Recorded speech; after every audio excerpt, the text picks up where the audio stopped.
Tanpa beasiswa kan kita nggak ada surat garansi letter yang dibutuhkan untuk bikin visa. Tapi kalau semua jurusan, tidak ada alasan mereka menolak semua mahasiswa yang mendaftar untuk S2.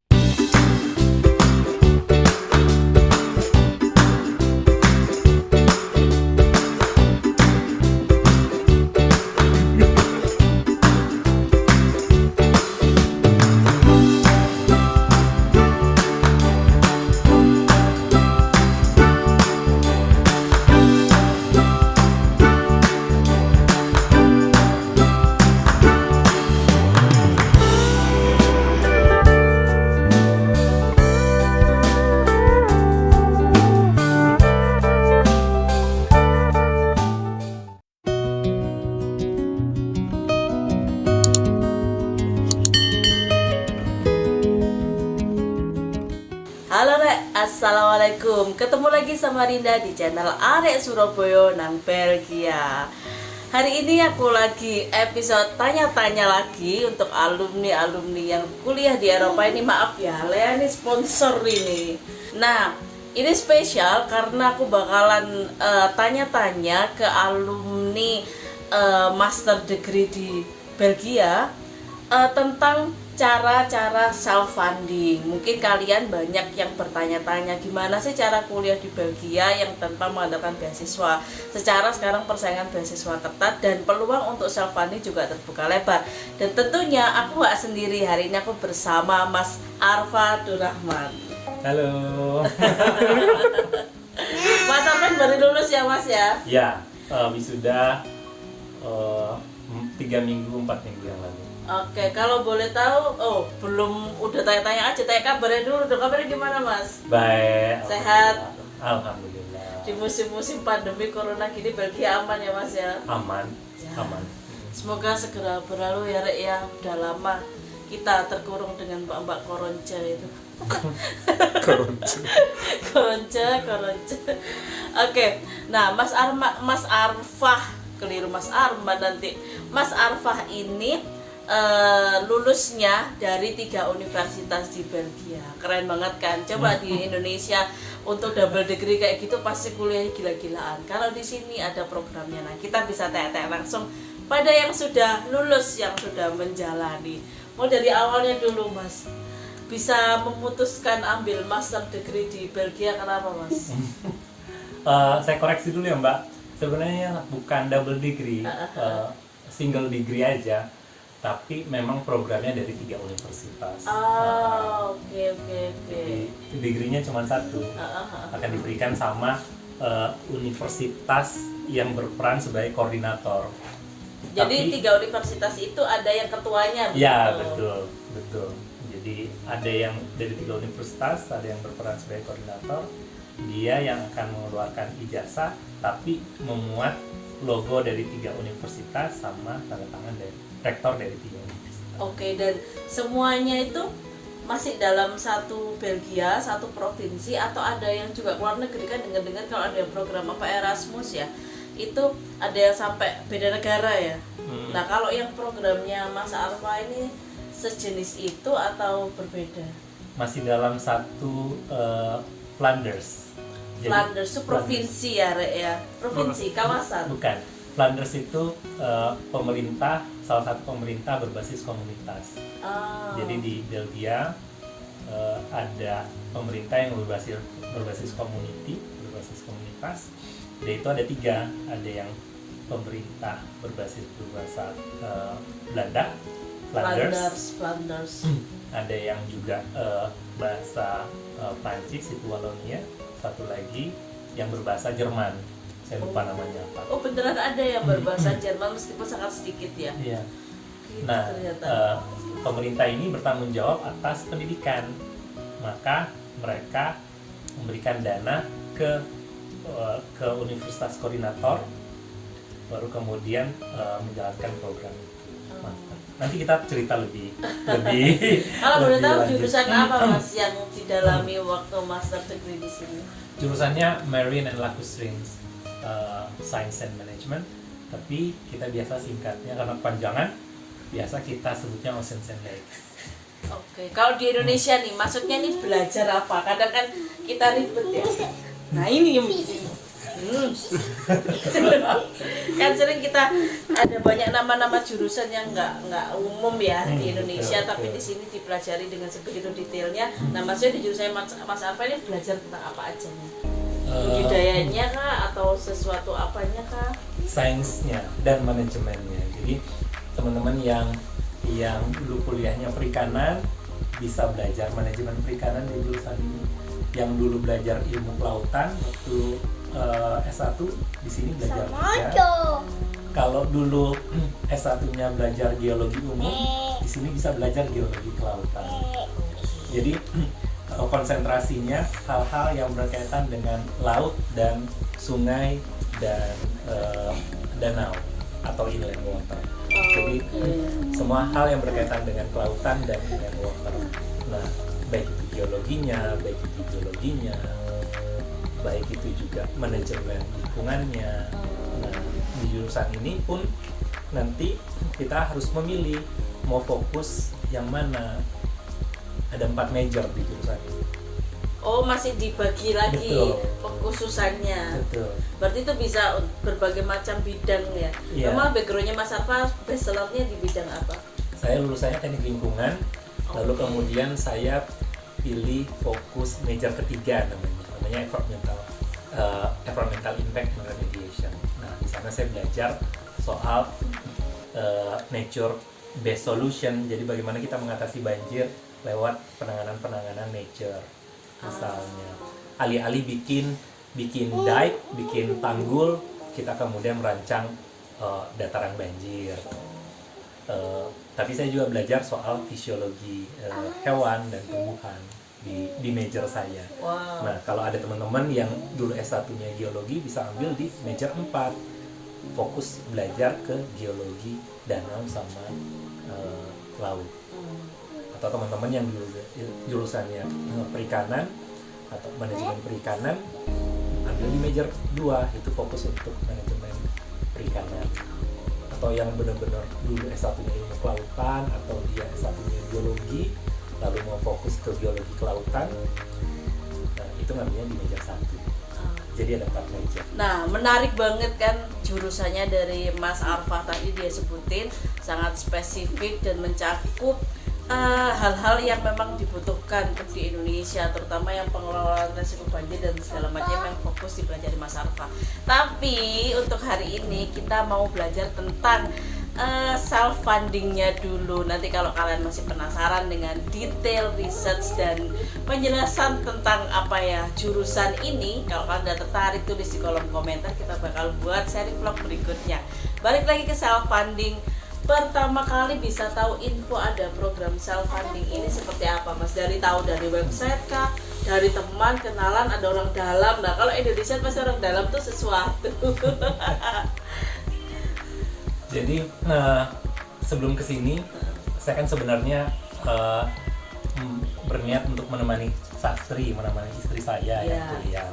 Nah, berarti termasuk ini ya PSSI, para suami support istri. Nah, tapi awalnya memang punya keinginan juga buat kuliah. Cuman dulu ngajuin beasiswa ke Perancis, beasiswanya gagal. Walaupun universitasnya sudah terima. Nah, ada kesempatan ke sini datang sebagai visa pemegang visa reunification, family reunification.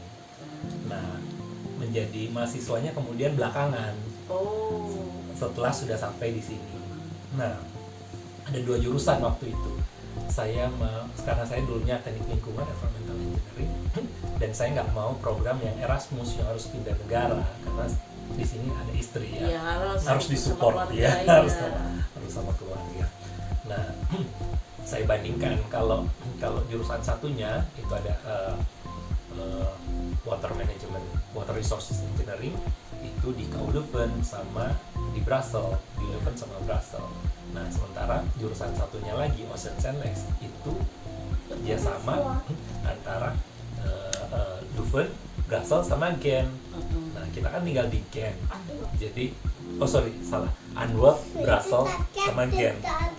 Nah, kita kan tinggal di Gent, jadi saya berpikir ya udah pilih itu saja jurusannya, walaupun relasi dengan jurusan saya, jurusan S1 saya nggak terlalu dekat, jadi agak irisannya nggak banyak, tidak sebanyak kalau saya ngambil di Water Resources Engineering.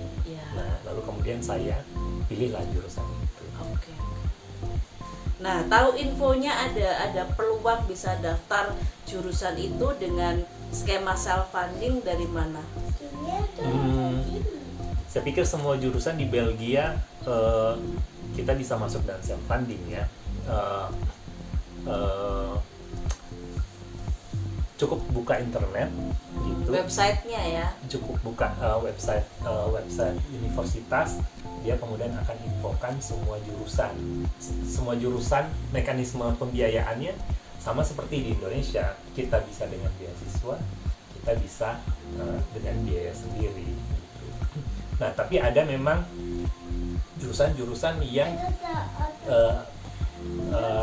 kalau kita ngajuin beasiswanya itu terbatas, jadi tidak semua jurusan. Seperti jurusan ekonomi misalnya, saya pikir kalau ekonomi kecuali beasiswanya dari negara sendiri ya, dari negara Indonesia misalnya ya. Tapi kalau misalnya mencari beasiswa yang diberikan oleh pendidikan Belgia, itu tidak semua jurusan. Tapi semua jurusan bisa kita daftar dengan mekanisme self funding. Cukup jurusan apa yang ingin dimasukin, cukup buka websitenya, nanti kemudian ada infonya. Jadi gitu ya, Rek, kebanyakan orang-orang kalau mau sekolah S2, S3 via agent yang self funding itu rata-rata kalau nggak ke Inggris, ke Australia. Nah, ternyata di Belgia pun skema self funding itu bukan suatu hal yang asing, dan banyak sekali peluang-peluang yang bisa didapat. Salah satunya bisa berkuliah, mengalami mendapatkan experience kuliah itu nggak cuma di satu universitas.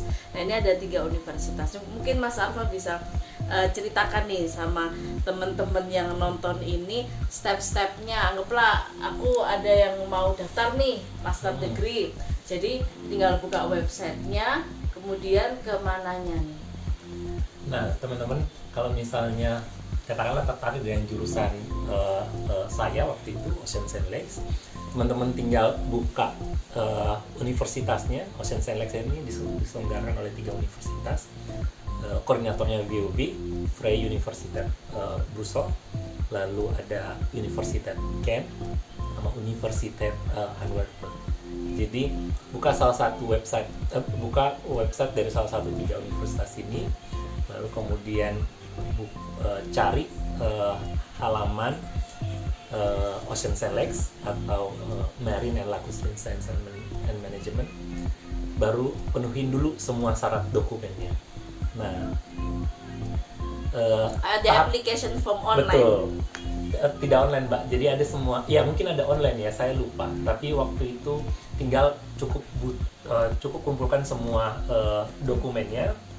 Yang menjadi challenge itu biasanya sertifikat bahasa Inggris.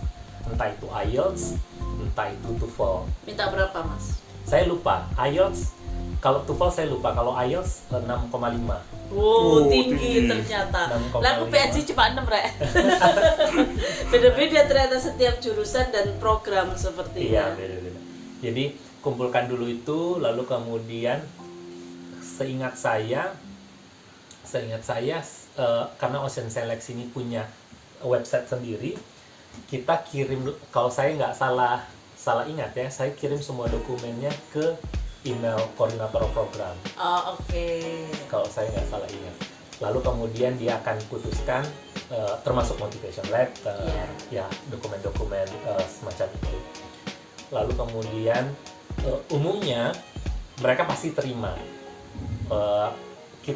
Saya dulu berpikir motivation letter saya harus yang flowering, yang bagus. Saya akan berjuang untuk negara, nusa dan bangsa merdeka. pola pikir itu sebenarnya kurang tepat. Yang tepat adalah kayaknya mereka tidak punya alasan untuk menolak universitas ini, kecuali jurusan kedokteran ya, karena itu ada seleksi. Jurusan kedokteran. Tapi kalau semua jurusan, tidak ada alasan mereka menolak semua mahasiswa yang mendaftar untuk S2, maksud untuk S2 dari negara manapun, asal mereka sudah memenuhi semua persyaratan. Jadi asal administrasi lengkap, pas banyak diterimanya. Betul. Bahkan termasuk persyaratan, misalnya mereka menerima mahasiswa yang dulu jurusannya kelautan, biologi atau mikrobiologi. Tapi kalau misalnya dia dari katakanlah dulu kedokteran hewan S1-nya, lalu kemudian daftar Ocean Science, mungkin tidak diterima ya, karena tidak linier, tidak masuk dalam persyaratan rumpun itu. Keilmuannya itu. Betul. Nah, tapi kalau jurusan saya ada ya kedokteran hewan ya, termasuk kedokteran hewan, karena itu marine. Karena dia fokus fishery waktu itu. Iya, ada kayak marine ini medical buat pengobatan konservasinya sebenarnya, konservasi di kelautan. Tapi di saat kemudian ternyata dia katakanlah jurusannya matematika, tapi motivation letter-nya bagus ya, dia tidak masuk dalam, tidak linear nih ilmunya, tapi motivation letter-nya bagus. Nah, mungkin dia akan diterima, tapi kuliahnya nggak 2 tahun, 3 tahun, karena tahun pertama dia harus preparatory. Ada preparatory juga. Ada teman saya dari Amerika gitu. Matrikulasi ya preparatory itu ya. Betul. Jadi dia belajar lagi biologi dasar, kimia dasar dan segala macam. Jadi bagi teman-teman yang ingin daftar, cukup buka websitenya dan penuhi semua persyaratan itu, yang ya, termasuk IELTS. Lalu kemudian kirimkan dokumennya. Mungkin ada beberapa jurusan menyediakan form online, teman-teman bisa upload dokumennya di situ. Nah, dan kemungkinan besar diterima ya, diterima. Nanti kemudian teman-teman dapat letter of acceptance. Letter of acceptance ini kemudian sebagai syarat ya untuk mengajukan visa. Oke. Tapi itu ada yang sering ditanyakan sama teman-teman mau daftar, ada biaya pendaftarannya seperti di Indonesia pada umumnya, dan adakah biaya pendaftarannya dan adakah tes masuknya? Biaya pendaftaran tidak ada, ya.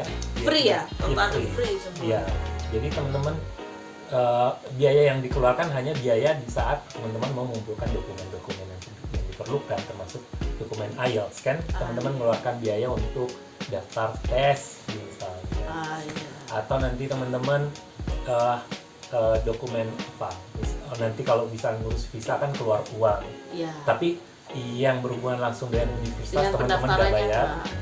Dan dokumennya in English apa in Dutch? Kalau program dalam bahasa Inggris, dia mintanya dalam bahasa Inggris. Oke, berarti tadi pertanyaan kedua apa Mbak? Saya lupa. Ada biaya pendaftaran dan ada tesnya apa enggak? Tesnya nggak ada. Hanya seleksi administrasi. Hanya seleksi administrasi. Wah, kayaknya nggak menyenangkan ya. Padahal aku dulu daftar S2 di Indonesia itu ada tesnya juga, ada interview, ada TPA, TKD, macam seleksi PNS. Kok jadi reuni zaman dulu? Nggak tahu kalau sekarang. Di beberapa tahun yang lalu ternyata di luar negeri yang di jurusan Mas Arfa ini, kemungkinan juga sebagian besar jurusan yang lainnya semua jurusan tidak ya, ada jurusan kecuali kedokterannya. Soalnya juga aku pengalaman daftar S2 di UK di beberapa kampus itu nggak pakai tes, nggak pakai tes. Hanya ada satu dari sekian banyak kampus yang supervisornya memang nelpon untuk menanyakan kedalaman ya kayak motivation letternya itu aja, tapi nggak ada tes yang spesifik kayak gitu.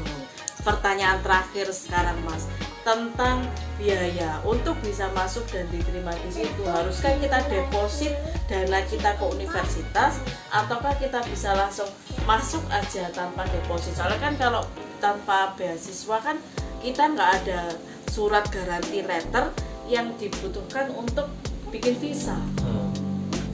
Jadi ada beberapa mekanisme. Yang saya tahu mungkin ada 3 mekanisme ya. Yang pertama, kalau teman-teman mau self funding, lalu kemudian negara Belgia harus menjamin teman-teman di sini bisa belajar, tapi tidak terlunta-lunta, masih punya uang untuk hidup. Ya. Nah, maka teman-teman harus masukkan duit ke blok account universitas. Tiap universitas beda-beda ya. Kalau teman-teman mendaftar di Universitas Gent, katakanlah jurusan rural development misalnya, atau jurusan aquaculture.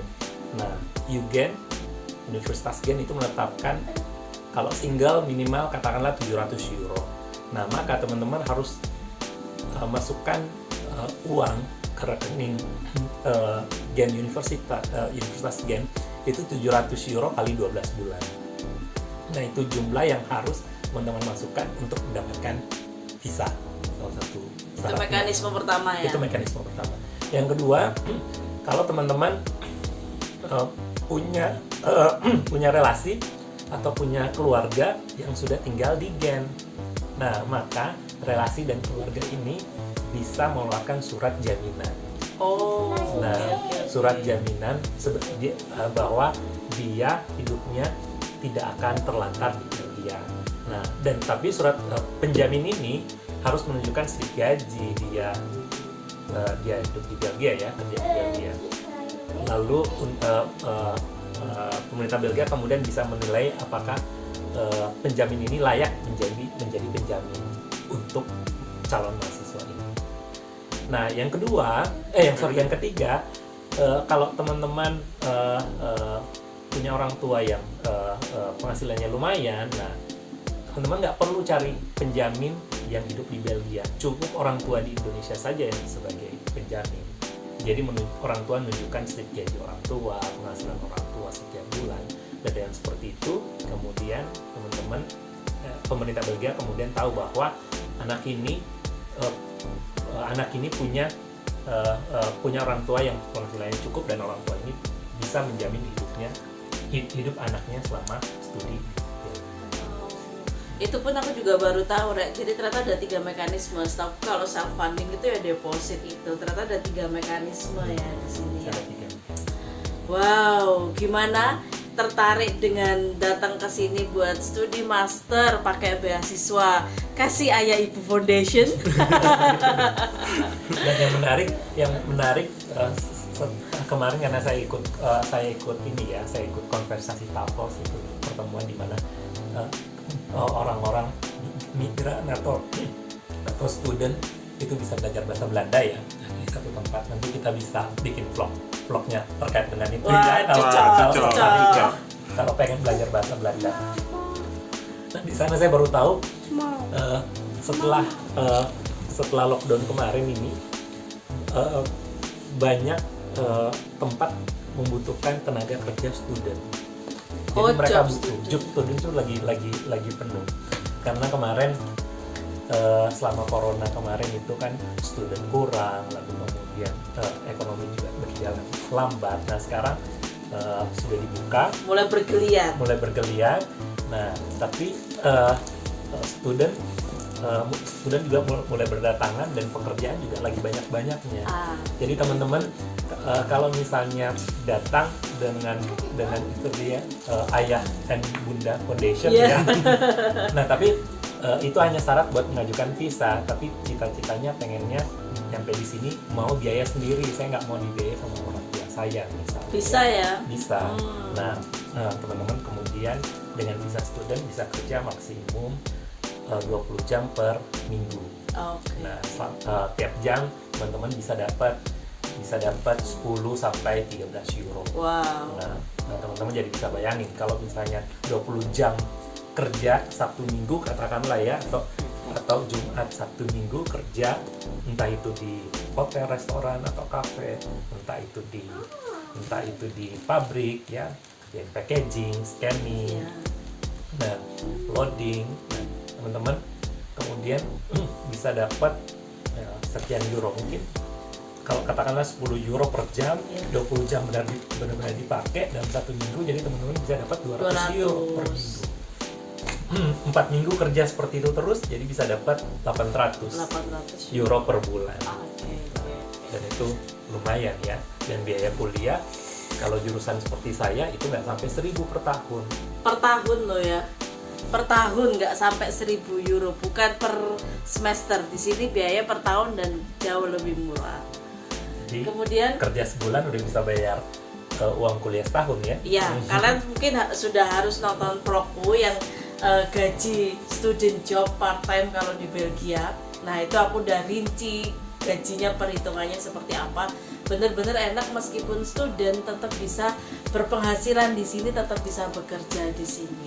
Nah terakhir nih Mas, penutup Mas, bagaimana kesannya Mas Arfa sekolah di Belgia, dan apakah bercita-cita kembali atau melanjutkan karir di sini sebagai profesional?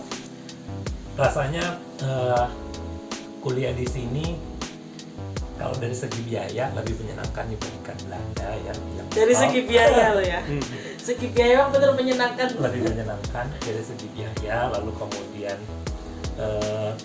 suasananya juga tidak kalah dengan Belanda ya. Di sini juga internasional ya. Jadi di jurusan saya ada 4 atau 5 orang Belgia, ada dari Belanda. Orang Belanda, teman saya 2 orang, mereka kuliah di sini karena terlalu mahal di Belanda menurut mereka. Oke. Terus banyak juga teman-teman orang Afrika, ada beasiswa, ada biaya sendiri. Orang Asia juga banyak. Jadi kalau teman-teman mau cari suasana yang komunitas internasional, Belgia pilihannya, dan juga tidak semahal di UK atau di Belanda atau di Amerika. Teman saya 2 orang dari Amerika bahkan memutuskan kuliah di sini karena terlalu mahal di Amerika ya. Bahkan di rate websitenya itu rate pengeluaran rata-rata di Belgia dibandingkan dengan kota besar di Indonesia seperti Surabaya sama Jakarta itu hanya 1,5 sampai 2 kali lipat, jauh lebih murah dibandingkan dengan rate penghasilannya. Meskipun student job itu bisa 10 kali lipat dibandingkan di Indonesia. Bedanya di situ. Dan lagi satu, dari semua negara fasilitas kesehatan yang paling bagus di Belgia. Wah. Jadi teman-teman dengan asuransi teman-teman bisa periksa segala hal ya, gigi atau ada penyakit lain. Jadi rasanya kuliah di sini teman-teman bisa serius belajar, tapi juga tidak mengkhawatirkan soal biaya kesehatan, biaya pendidikan, dan juga biaya sosial yang lain. Mungkin kesejahteraannya terjamin ya. Betul. Jadi di sini kan banyak gratisan, mungkin Barinda bisa cerita nanti Wah, di lain vlog ya. Kalau gratisan nomor 1. Jadi di sini karena pemerintah Belgia menyadari banyak warga miskin, tidak hanya migran atau student ya, tapi juga warga Belgia sendiri banyak yang kemampuan ekonominya lemah ya. Nah, mereka kemudian memberikan benefit masuk museum murah, biaya transportasi murah, ya olahraga juga murah. Karena di sini sosialisnya terasa banget. Jadi yang penghasilan di bawah rata-rata pun akan disupport oleh government ya. Dan yang penghasilan di atas rata-rata pun mereka taat dengan pajak, dan itu membuat keseimbangan kehidupan yang ada di sini. Belgia tuh pokoknya asli menarik banget. Dan terakhir itu mau berkarya di Indonesia apa melanjutkan sebagai profesional di sini? Nah, karena masih bingung gitu. Karena mumpung lagi di sini dan juga menyenangkan hidup di Belgia, karena saya suka sekali jogging ya. Di sini enak sekali buat jogging. Oh iya, Mas Apa juga punya vlog namanya Mari Lari. Jadi kalian bisa ke sana, klik share, klik subscribe, dan juga komen di situ. Kalian bisa request pengen Mas Arfa nunjukin view kotaknya di mana aja. Soalnya hobinya emang jogging dan asli view-nya keren banget. Subscribe lo ya. Nah, rencananya pengennya PhD lagi di sini. Asik.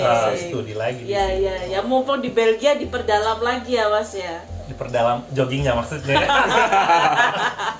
Berarti ini sekolahnya tuh kamuflase ya.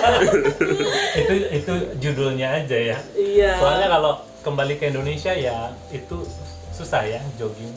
Maksudnya kita keluar rumah lalu kemudian jogging gitu. Iya, terus pulangnya dijemput mobil. Soalnya di Indonesia jangan jogging, kecuali kalau di beberapa daerah yang mungkin adem kali ya, enak. Kalau di Surabaya jogging, ditanya orang nggak apa-apa bu. Oke deh, kayak gitu dulu. Mas Arfa ini apa ya, informasinya banyak banget. Nanti kalau kalian masih penasaran, tulis di kolom komentar. Kita bakal lanjutin vlog ini biar kalian makin greget. Kalau kita bahas sekarang, wah nggak selesai-selesai karena informasinya banyak banget.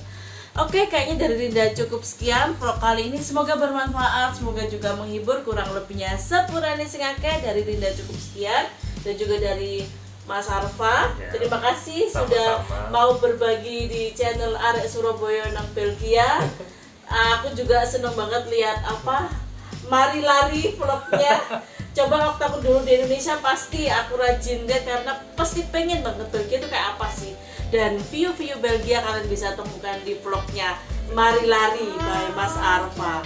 Gitu dulu, karena ini asistennya Rinda sudah mulai ya. Assalamualaikum warahmatullahi wabarakatuh. Bye-bye. Bye.